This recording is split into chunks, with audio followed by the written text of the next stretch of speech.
Good afternoon, everyone. My clock says it's 12:30, so we're going to start kicking things off with our final segment of the 2020 SDSU Virtual Feedlot Short Course. We're going to be joined today by Dr. Zach Smith, Dr. Alfredo DiConstanzo, Dr. Russ Daly, and Dr. Matt Dearson, all folks that have joined us earlier in this series. And we'll be doing this as really kind of a free form, ask questions, and kind of interact that way. Before we kick off, again, I want to recognize our sponsors, Dakota Land Feeds, CHS Nutrition, and Zoetis Animal Health. I think most of you folks that are on here have probably participated in the past, so we'll be communicating through the chat box and the Q&A function. So with that, I will stop sharing and turn everything back to cameras. And I'm going to kick off with the first question because we don't have one because no one's kicked off anything yet in the chat room. This one was one, I'm going to kind of throw this out for both Zach, Alfredo, and also Dr. Daly. Had a question on the use of ionophores as growth promoting technologies. We hadn't really talked about that yet. If you folks want to weigh in on some opinions and so forth on what people might want to consider as they're thinking about what they might be feeding cattle. Go ahead, Zach. Well, you know, I was involved with some studies at Texas Tech early on in my PhD, and we looked at feeding Catalyst. Catalyst is laetalomycin propionate.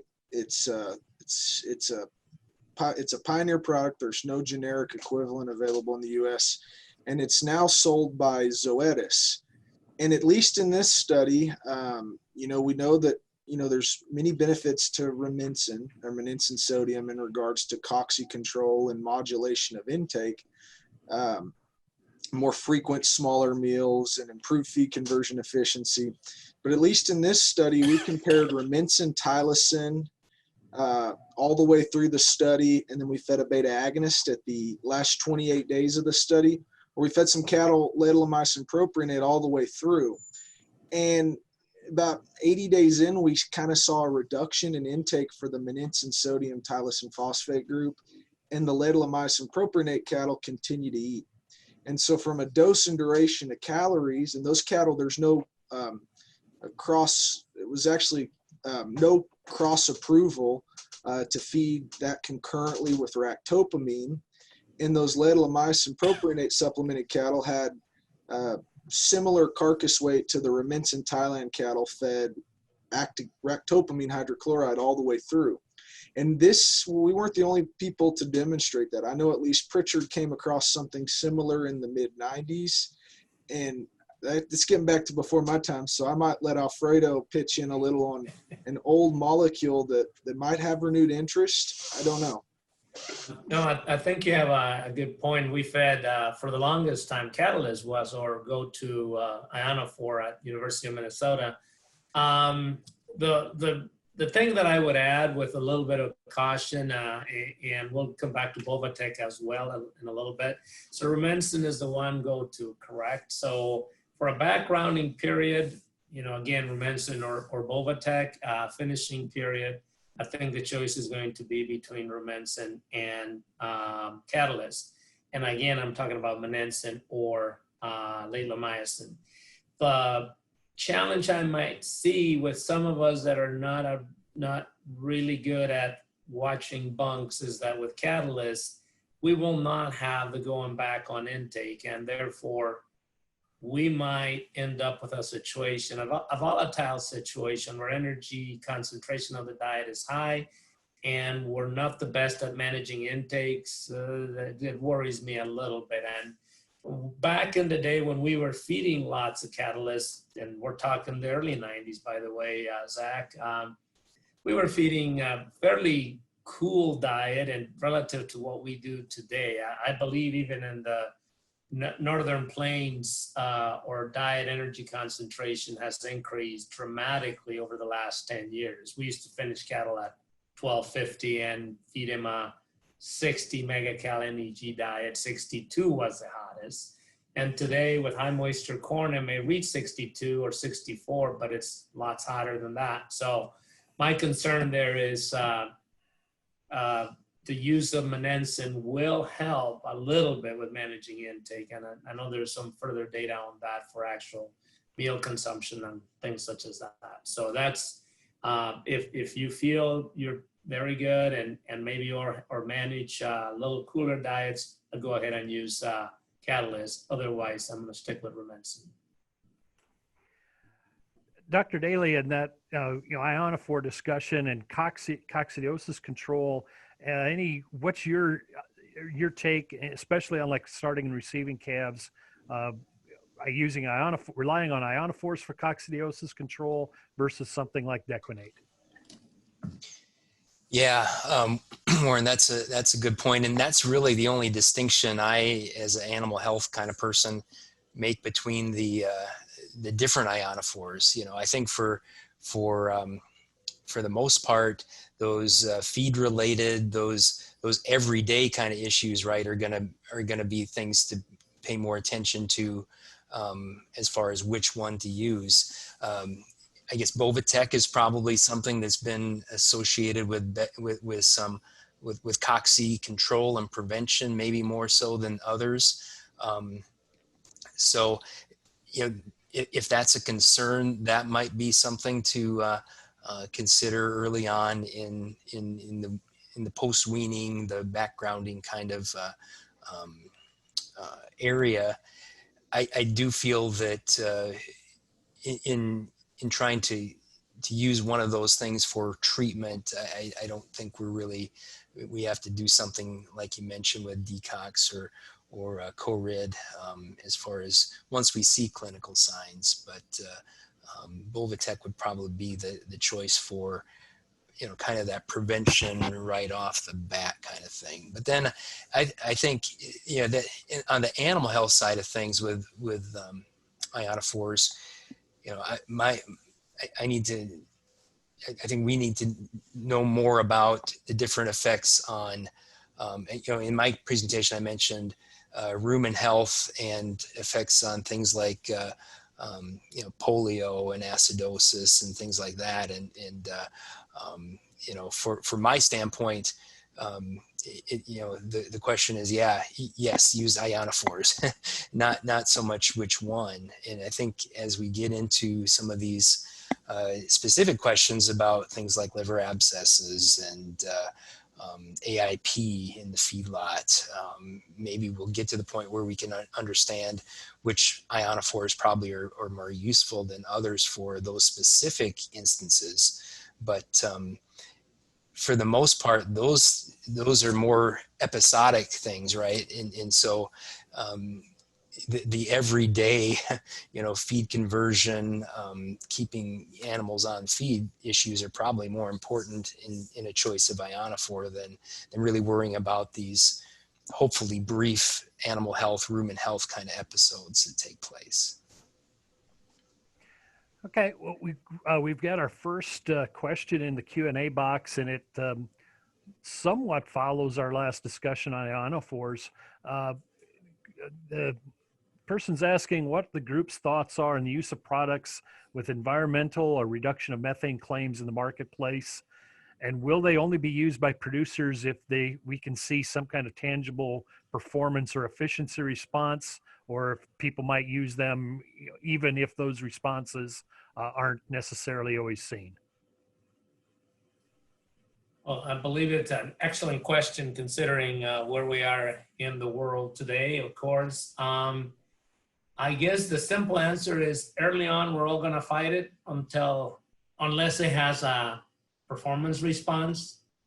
Later on, we're going to do it because it's the right thing to do for whatever additive or product we may be thinking about. That's a very simplistic answer. I'm sorry, that's kind of how I like to look at these things. I've said this about odor control in the feedlot, similar thing. Today, certain technologies that can be applied to pit, barns on pits may not be very attractive, but later on when things are more competitive, then we might just consider investing in it, even if there is no direct performance benefit. For some production systems, and there are a few in this country, that are totally linked in from cow-calf, let's just say, or calf to carcass and beef, it makes way more sense to start using those products sooner, because then you can put you can put a label that says you're preoccupied with these items enough and you've gone ahead to use some of these additives. That may gain you some presence in certain markets. Warren, I also think that to add on to that, it's so much of it is linked to the federal government and what the goals are of maybe that specific administration's EPA. And so that changes every 4 to 8 years. And so while we need to have these technologies in the pipeline, there still has to be a benefit, unless it's something like carbon credits or taxation or opportunities to receive tax breaks elsewhere. And there's already countries in the world, Canada and Australia, for example, that are doing mass credit monitoring of carbon credits. And so there could be a time and place where those become a big deal. A lot of the technology, though, that I've seen, we're talking about reducing methane emissions as a percent of gross energy intake at 10%. And so when you really think about that, if methane emissions for high concentrate fed cattle is 3% of gross energy intake, we're really only changing it to 2.7%. And so the cost benefit to the environment and to the producer really needs to be better understood before there's some mass use of these compounds. There is one compound that's been approved by the FDA, at least. Elanco got it approved. And the claim is a reduction in ammonia emissions from feces. And it's a beta adrenergic agonist. And when you actually, I don't know how the product, if it's even sold yet. It's not available yet, is it, Alfredo? I don't believe it was. No, I don't think so yet. But if you dig deep into the FOIA documents, there was a growth performance response when that compound was used.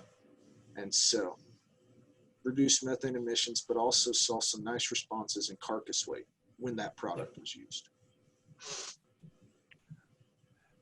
Matt, I was going to ask you to weigh in on that, and also because the next question in the Q&A is for you. So anything you see from an economics standpoint that maybe some signals coming in the marketplace down the road where, those kind of environmental benefits that we may actually see some kind of payday for? You might see it come through. So if a particular processor or, retail customer, retail provider. So if they were to bundle the benefits of the product with a price premium of some kind, it would be analogous to, say, a CAB premium. So it's easily identified. We can offer this kind of a bonus for something we can see and measure, and it would give a benefit to a certain subsector of the consumer. So, it would be possible if it was structured in a way to give an incentive back to the producer at the same time. So I'm not sure if this is a follow-up, but in the Q&A, this one is probably most directed to you, or you get to take it first. Person's asking, box beef prices are creeping up. How come fed cattle aren't following right now?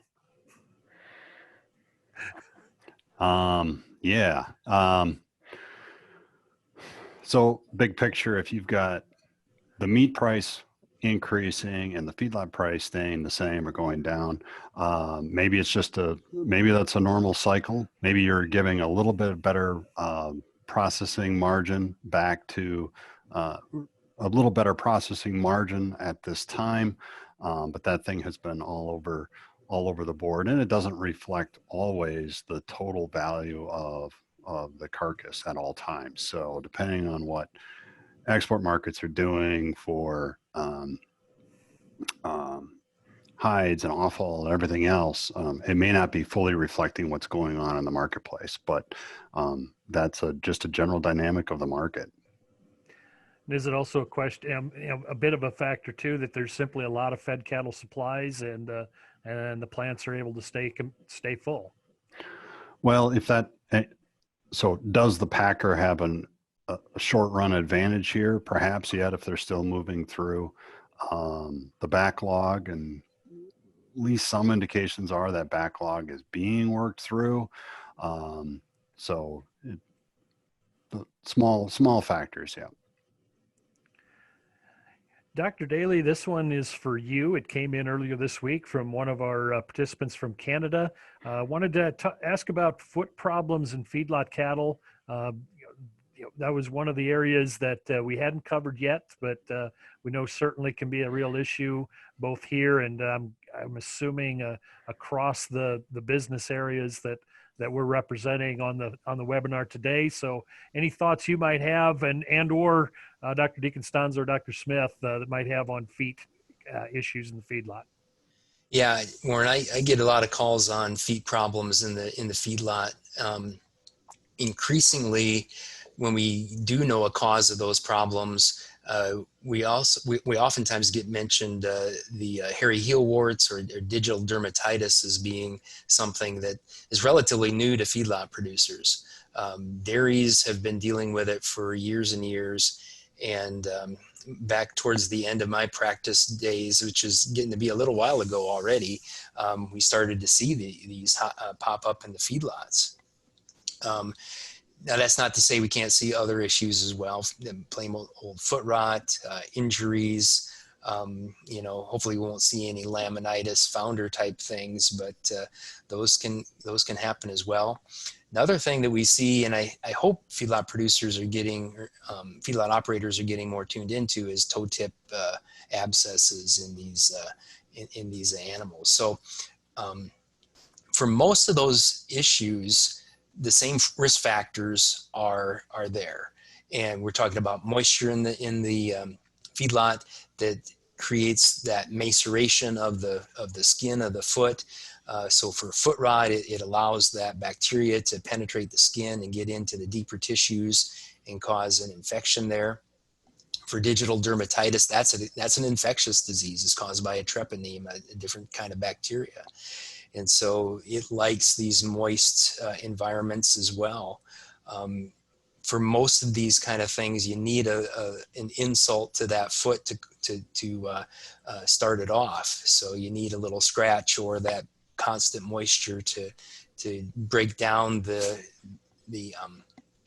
barriers that kind of keep that bad stuff out of the skin. So when we're seeing foot problems, there are some things that are kind of commonplace. The moisture is one thing, and I know we deal with mud and drainage issues quite frequently.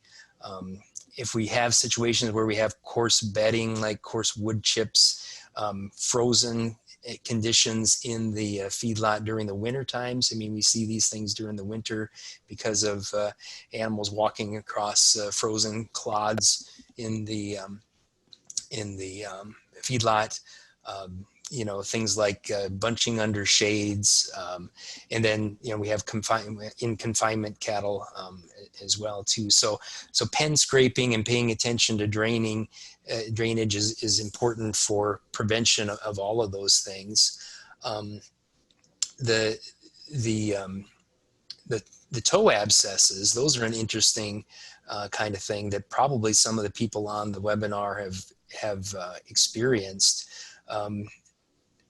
And to kind of explain more what that is, kind of tell the example or tell the story of, a wild, kind of wound up bunch of calves on a pot load coming from West River or wherever and being dumped out into a feedlot where there is a lot of rough concrete, maybe gravel on top of concrete, where they're pushing on each other, they're spinning their wheels, so to speak, and the abrasion of the tip of that toe will create an abscess and infection that's fairly easily treatable if you can identify it and get the animal into the chute, tip off the tip of the toe, open that abscess up so it can drain. So that's a little different risk factor than the moisture and mud and kind of things like that with the other things. the digital dermatitis, the hairy heel warts, that's something that we could potentially help with foot baths. Getting the animals to go through them is the challenge, but things like copper sulfate and formalin can be used to kind of tamp that down. When we start to see animals clinically affected with especially digital dermatitis, that usually is just the tip of the iceberg, and there's a lot more kind of problems waiting to bubble up onto the surface. So seeing animals that are lame should get people's attention. And I guess where I'm going with all this rambling discussion is that not all foot problems are the same. And the prevention measures, the treatment measures can be very different according to those different causes. So it really takes either an astute pen writer, astute hospital person to differentiate between those things.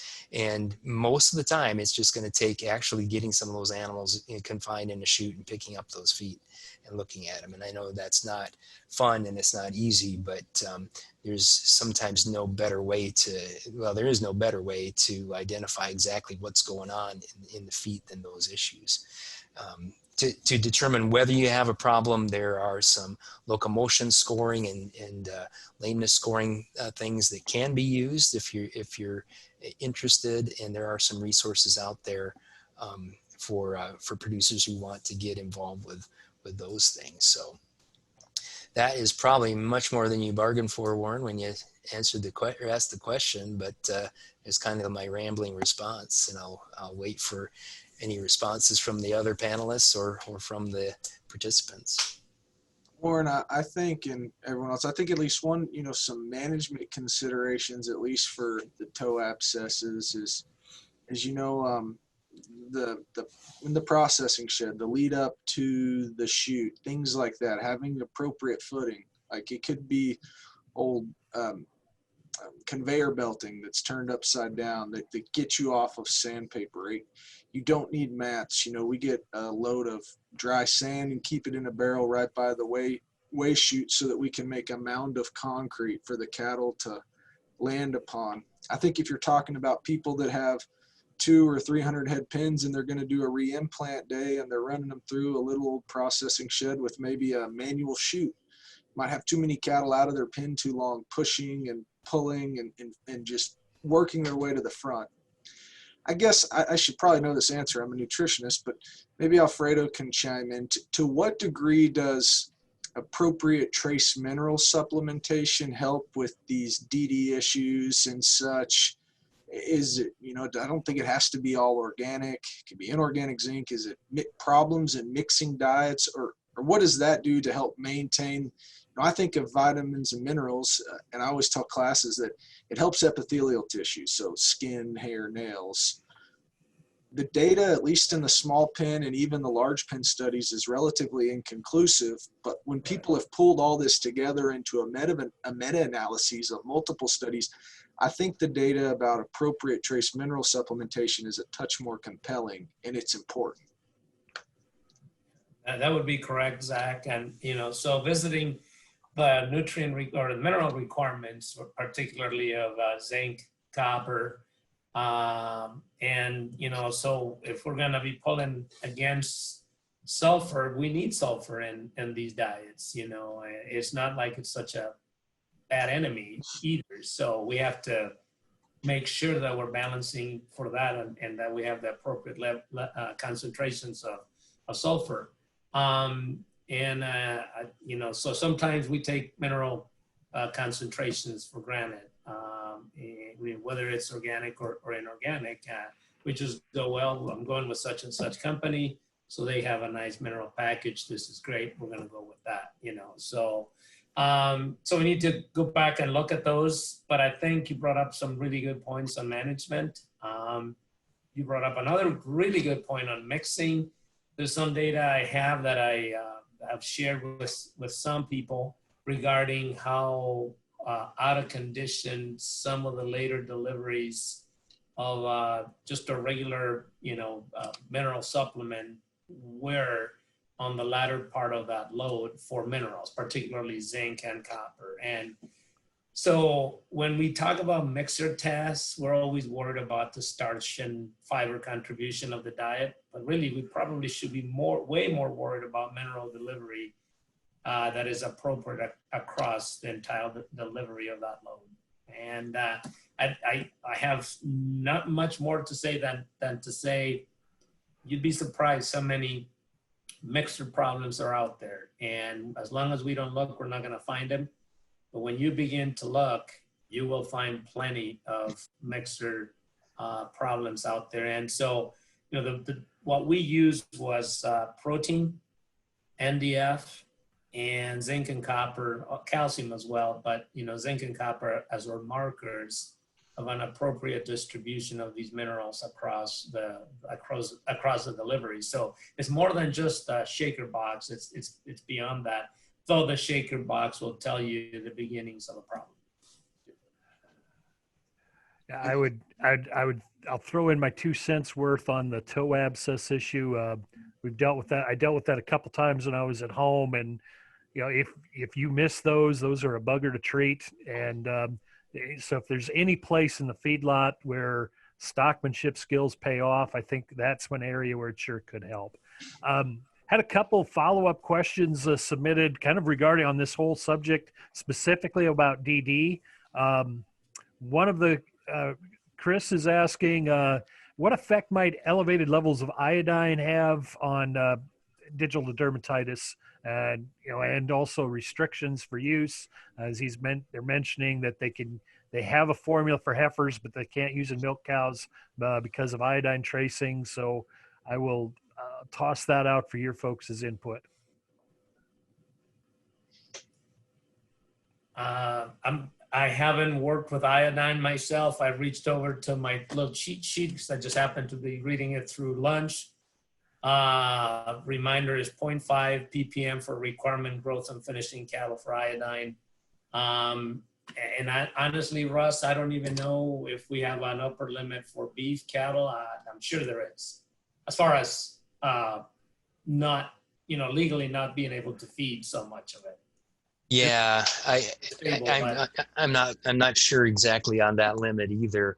I know that you know, anecdotally, and I'm certainly not much of a nutritionist at all, or any kind of nutritionist, but we would work with some clients, and this is before my extension days, work with clients who would we would use some organic iodine in pens of cattle for foot issues, foot rot issues a lot of times. I think it probably, you know, that and the digital dermatitis, we're still kind of talking about the same thing, the integrity of the skin in between the hooves. You know, in some of those cases, and organic iodine was used for other things besides feet, bumps and pink eye, for example, those kind of things. But yeah, I'm not sure of what kind of levels we would be. I know that anecdotally, producers, when they would use too much of it, you start to see some effects in the animals, kind of backing off of feed and that kind of thing. But I think it just goes to show you that, yeah, those minerals and those trace nutrients really do play an important role in that integrity of the hoof and in the skin, and preventing some of these problems. So the optimal levels of those things are going to be really important. And not that necessarily more is better necessarily. I guess I defer to you guys on that, but just underscores the importance of nutrition. Fredo, I was checking out my cheat sheet over my back here, and the requirement is 0.5 ppm, as you mentioned. The maximum tolerable level from the 84 NRC was 50. I can't imagine it being changed. It still is. Yeah, I have it here too. Okay, we got the same sheet. 100x.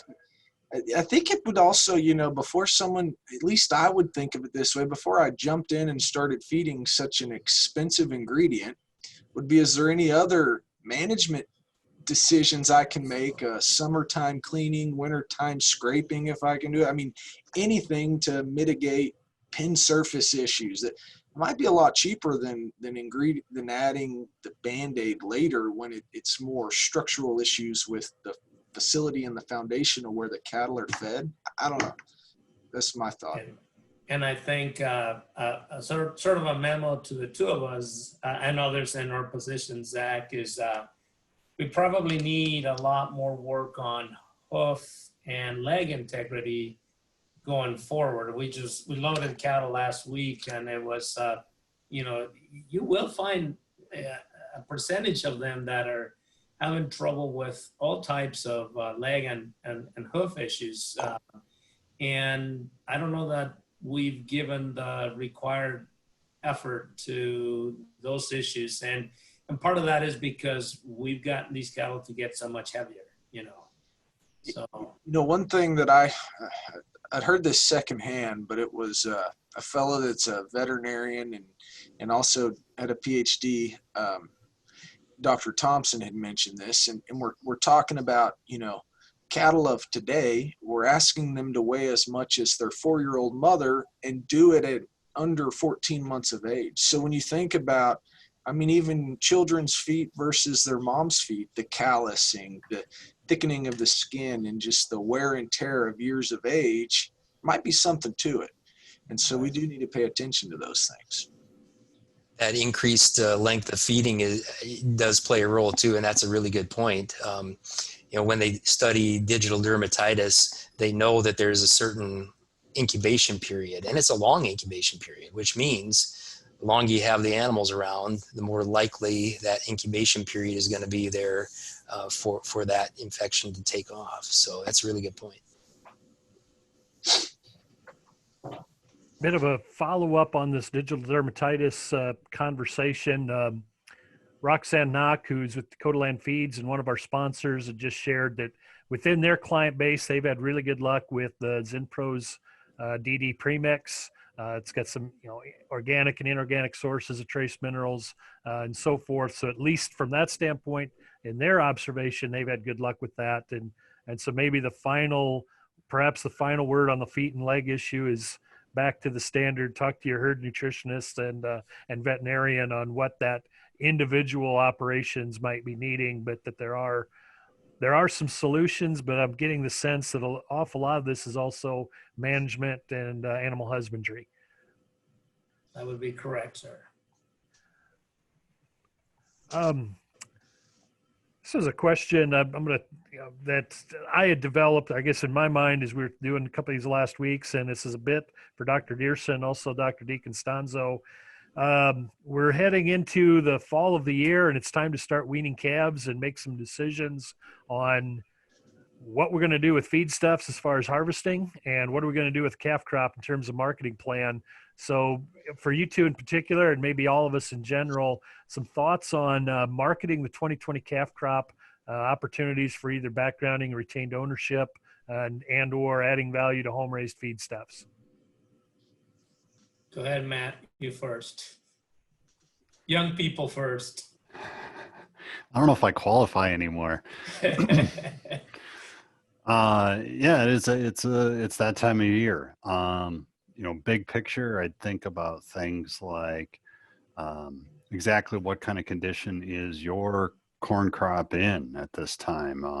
Is it gonna make? Are you gonna have bumper crop, a normal crop, or are you in one of those questionable silage, possible silage windows or something like that? So make sure you know what your feed situation is looking like. Certainly the corn price is not very good from a corn seller's perspective, and that's usually good news for the feedlot side of things in general. So with corn costs being reasonable and corn looks to be an adequate supply, let's say north of, the Dakotas, Minnesota corn supply looks to be kind of unfazed by most of the weather conditions. So let's assume adequate corn is available. Then you're looking at this time of year, and I'd be looking ahead at that March feeder cattle price to give some indication of the value to expect. Calculate out the difference between what that's giving versus what what the calf price is looking like this fall, and see if there's a margin there.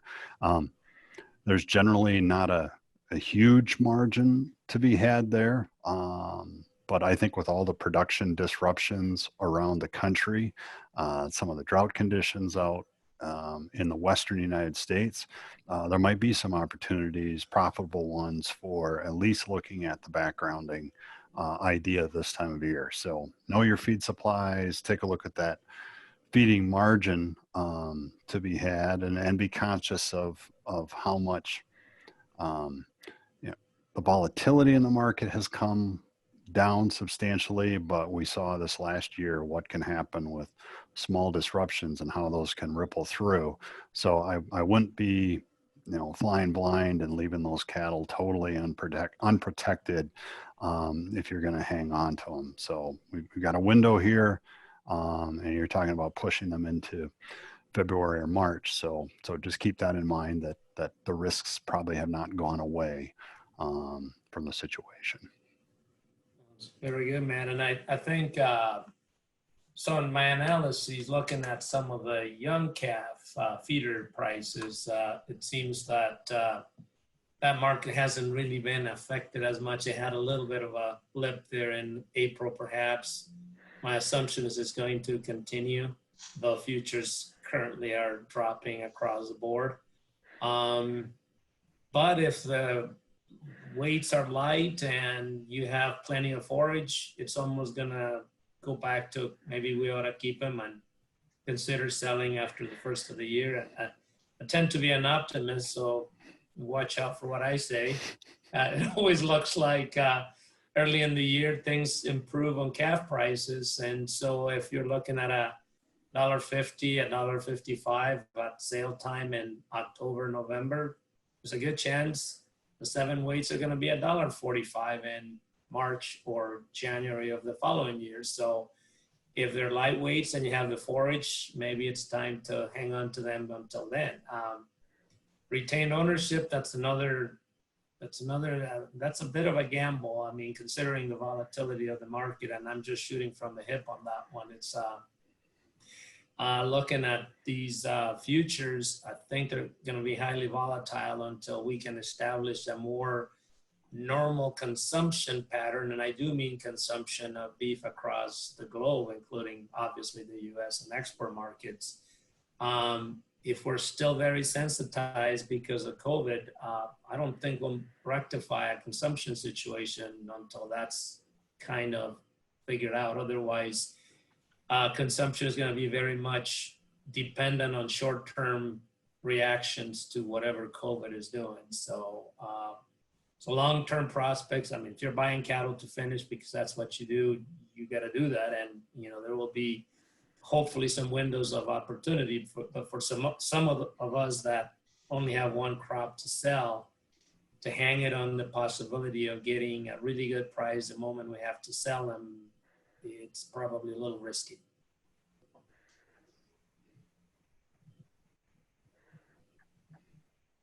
Zach, this one had came in earlier this week, and I think it's probably in your wheelhouse. Question regarding implants and lifetime response. They specifically asked about suckling implants and whether or not those responses are retained over the animal's lifetime, and then then maybe a brief talk about what a plan might look like from an implant strategy going from the suckling calf out to the finished animal. Yeah, that's a great question.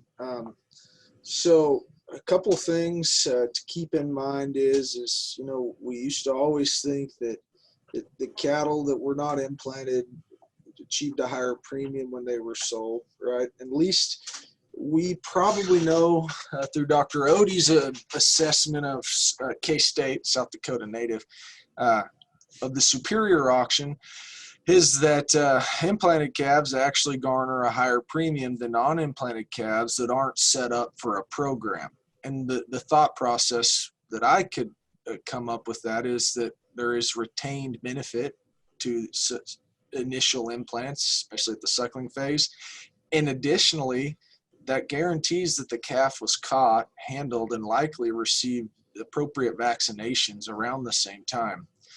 Now, I think, a good implant response on a suckling phase implant, so whether that's a Ralgro, a Synovex C, or component EC, depending upon, okay, there's two things to think about here. One is the age of the dam. Is she a mature cow or an immature cow? Okay, mature cows, you can implant those calves at springtime branding. On a more immature dam, so maybe cows under 4 years of age, you would want to wait till August shots, because that dam's not producing enough milk to keep up with the growth potential that implant's providing. So let's say an implant gets you 15 or 20 pounds at weaning. At that point in the life of the critter, the dress on that weight animal, if you were to harvest it, would be about 50%. And at least Dr. Pritchard has demonstrated that suckling phase implants, those cattle maintained an 8-pound carcass weight advantage when they were harvested after being fed. And so when I think about designing an implant program, I think there's two options, right? If you're a seed stock outfit, you're going to be selling bulls and keeping replacement heifers, don't need to give any implants, right?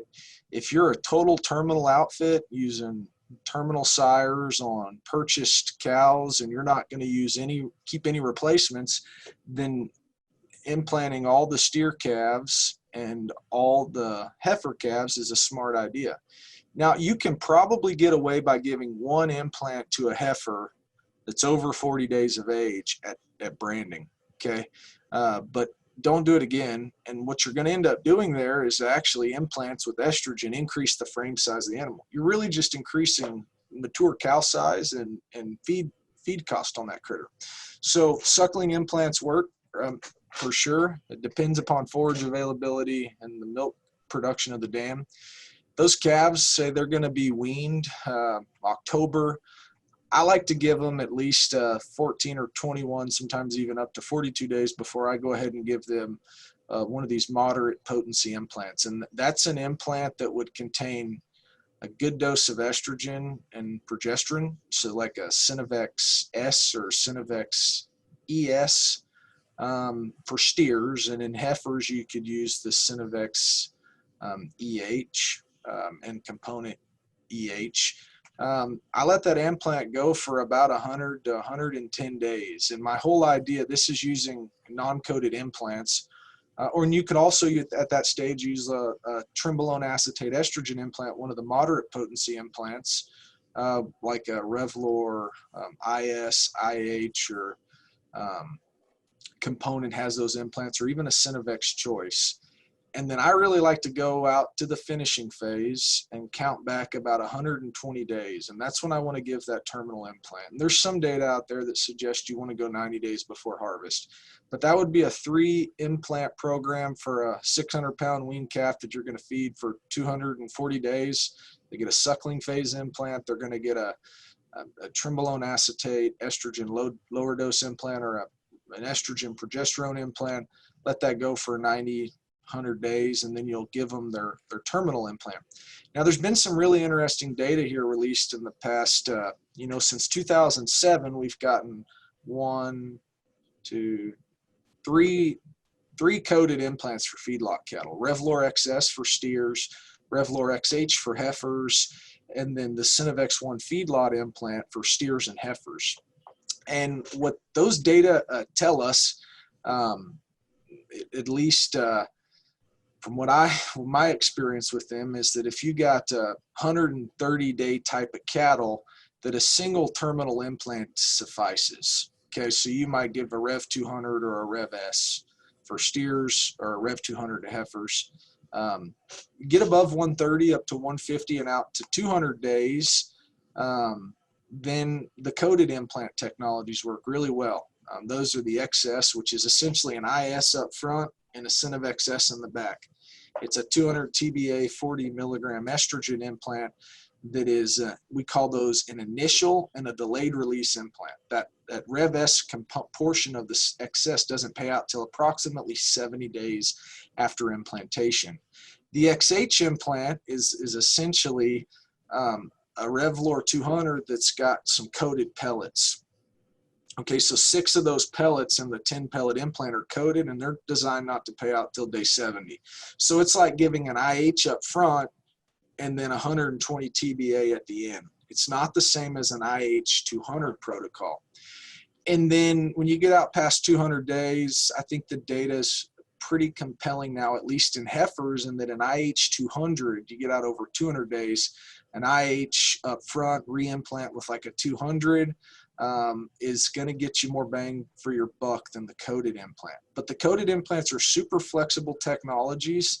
They fit a lot of people in this part of the world that don't have processing facilities for larger cattle, and they're a good tool. Problem with any coated implant, though, in my opinion, is that you only get one shot to do it right. Okay, and so proper implanting procedures are imperative.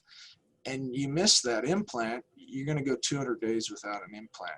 And so there's really no one size fits all approach. We always joke, me and my friends, that there's probably two givens in cattle feeding, and one is ad libitum access to water, and the other is to implant if you're not in an NHTC or an all natural program.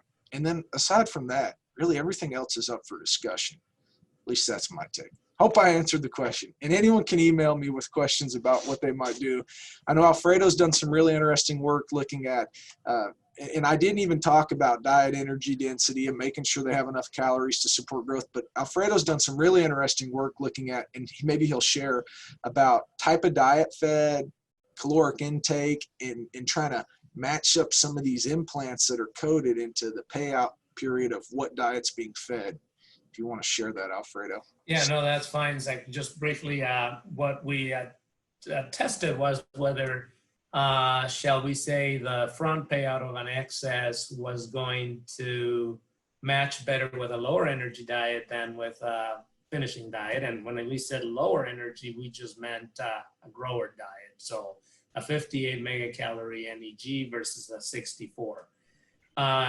Quick and brief and to the point, feeding them 58 megacal diet for the first 63 days of that 70-day period before the second payout on the extended implant really actually somewhat worked against us. So our recommendation is, unless you're trying to manage a window of time for price or whatever other reason, or perhaps because cattle are extremely green and they need to be brought up on feed, if they're, if you're looking at a finishing phase of 170 plus days, just let it go with high energy and not worry about it. Your goals may be different than that, so then you might be able to do some other things. But we did lose out on carcass quality. Proportion of the cattle that graded in the CAB category or the upper 2/3 of choice, the same proportion went backwards into select on the group that was a grower diet. And that's my concern with making a blanket or a recommendation that is an option. So Warren, I just got a study published along with, it was ran at some large pen facilities, and Merck they were running a lot of studies right when this new implant came out, XH, and they really did good work trying to figure out where this implant fits. And they did studies from 130 days out to 240 days, looking at an IH 200 protocol or an XH. And at least within, the various different days, things differed. You don't want to use a coated implant for 130 days.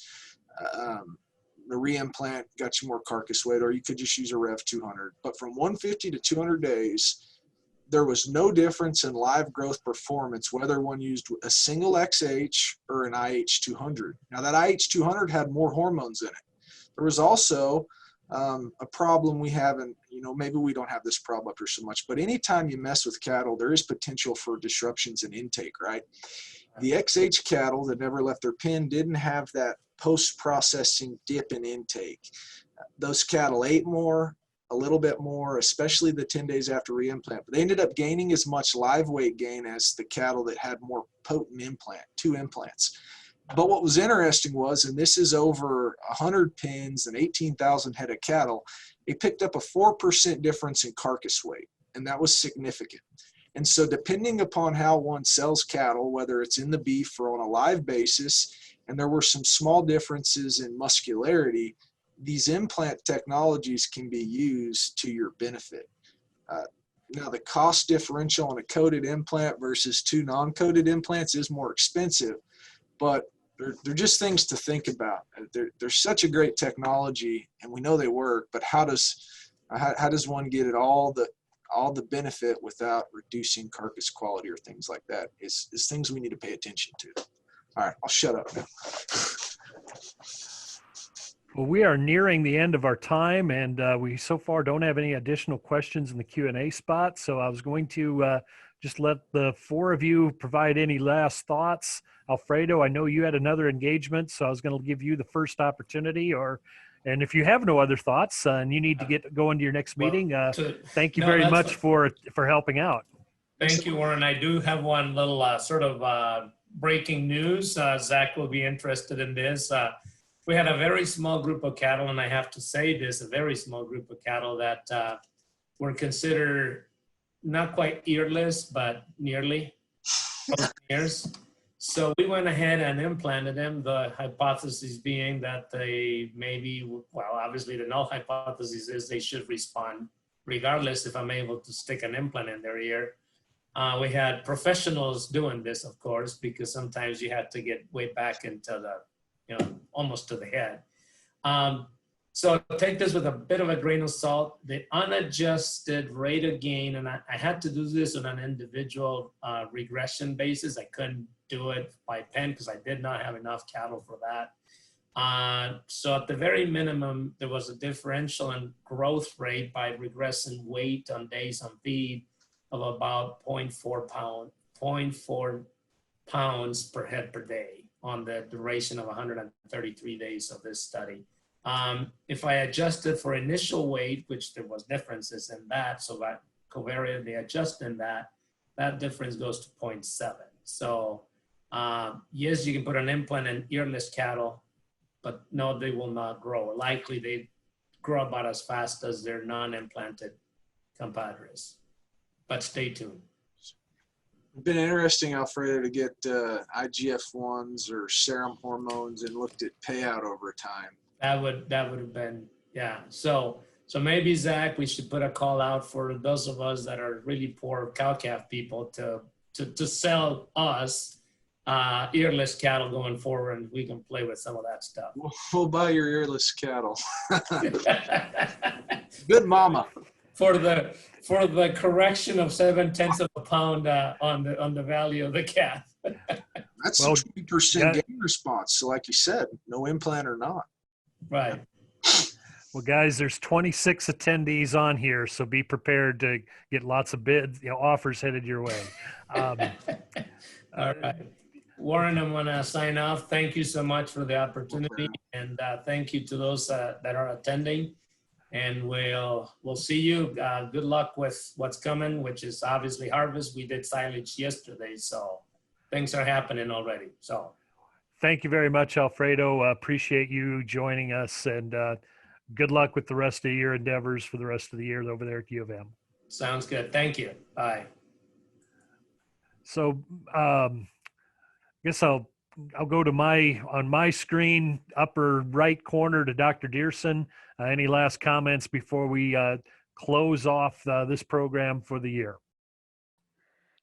Just a general observation. During my formal presentation, I talked about livestock risk protection and futures and options, just some of the general pricing and protection tools available to feedlots. I've continued to look at LRP and its counterpart, livestock gross margin insurance, which I also mentioned. I've done some additional work on that as far as outreach publications. It's still an In the Cattle Markets, an LMIC publication is still the front one as of today yet. And so there is some additional written information on those products out there. Just something else to keep in mind. And with that, the sales volume of LRP, and this is primarily on feeder cattle, but that sales volume is back on track to really has garnered some interest already from the cow-calf and backgrounding side of things. So that's a viable tool if you're looking at backgrounding, for example, this fall. Thank you, Matt. Zach, any last comments? No, Warren, I appreciate the opportunity, and I'm here on campus, and I'm not in an extension role, but I certainly don't mind questions. And if I can be of any help to anyone here locally or beyond, please be sure to reach out to me, and love to visit with you about what we're working on here, or at least help with some questions. And sure enough, if I don't know the answer, hopefully I know someone that can help me. And thanks for your attentiveness and the time to share with what we've been working on and some other things. So thanks, Warren, and everybody else. You're welcome, Zach. Dr. Daly, your last words. Yeah, thanks, Warren. This is a great seminar series. I got a lot out of the sessions that I was able to watch myself. And yeah, just I think what my presentation kind of tried to emphasize, and the whole seminar series did, was management and paying attention to the cattle. And I just say, it can be kind of a rare circumstance, but having a good relationship between veterinarians and nutritionists can really, I think, be a good partnership for the benefit of the animals as well as the benefit of the operation. So thanks, Warren. You're welcome. Thank you very much for helping out. I have two things. First, well, maybe three. First, thank you all for attending. It's been really a fun program, and we've been really gratified with the total response.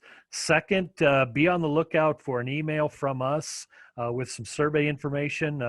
We really want to try to gather some information and try to design a better program. So we're going to be asking you folks some questions on how we can improve that. So if there's some things you like, don't like, please be open and honest with us. I tell people I worked for family for over a dozen years. It's impossible for me now to be offended. So if there's some things that were amiss, I've got thick enough skin to take that. Finally, the last thing I'll leave you all with is we are now entering the busy time of year in agriculture. We've already talked a little bit about silage harvest. Row crops aren't far behind. Weaning calves, getting cattle in the yard, all sorts of things. It's easy to forget, but important to remember that none of this matters if everyone doesn't make it home every night. So we want to keep safety first and foremost.